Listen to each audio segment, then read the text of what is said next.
বিড়াল পোষা প্রাণীগুলোর মধ্যে সবচেয়ে আদুরে একটি প্রাণী। বিড়াল পছন্দ করেন না এমন মানুষ বোধ হয় কমই আছেন। বিড়াল শুধু যে একটি পোষা প্রাণী তা কিন্তু নয়, আপনার একাকিত্বের সঙ্গী হতে পারে বিড়াল। বিশেষজ্ঞদের মতে বিড়াল মানুষের মধ্যে থাকা স্ট্রেস হরমোন কমায় এবং সেরোটোনিন, ডোপামিন ও অক্সিটোসিন হরমোন বাড়ায়, যা মন ভালো রাখে। আপনি যদি একজন বিড়াল প্রেমী হয়ে থাকেন তাহলে ইউরোপের মন্টিনিগ্রোর শহর কোটরে হতে পারে স্বর্গরাজ্য। মন্টিনিগ্রোর মধ্যযুগীয় পুরনো শহর কোটর অ্যাড্রিয়াটিক সাগরের তীরে একটি মনোমুগ্ধকর নির্জন উপসাগরের কোণে খাড়া পাহাড়ের মাঝখানে অবস্থিত। এটি শতাব্দী প্রাচীন পাথরের দেয়াল থেকে শুরু করে ভিনটেজ লুক আপনাকে মুগ্ধ করবে।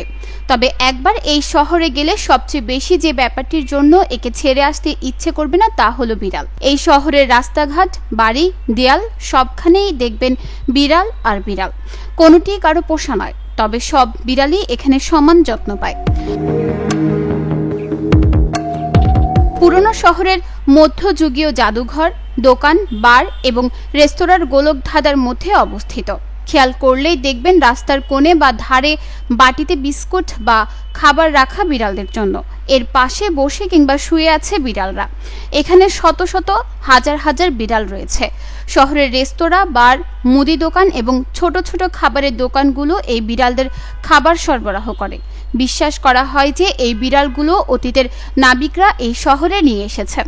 2023 সালের এপ্রিল পর্যন্ত তথ্য অনুযায়ী এখানে 8,862টি বিড়াল রয়েছে। 2018 সাল থেকে তাদের জনসংখ্যা কমানোর পদ্ধতি শুরু হয়েছে।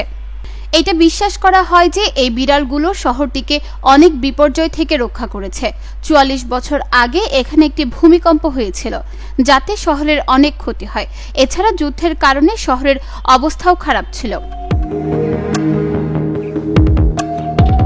শহরটি বিড়াল প্রেমীদের জন্য স্বর্গের চেয়ে কম নয়। 2012 সালে এখানে প্রথম বিড়াল থিমযুক্ত সুভেনির দোকান খোলা হয়েছিল, যার নাম ক্যাটস অব কোটর। এই দোকানের মালিক অক্সানা ট্রোসিনা বলেছেন যে এই বিড়ালগুলো শহর এবং এর বাসিন্দাদের জন্য সৌভাগ্য নিয়ে আসে।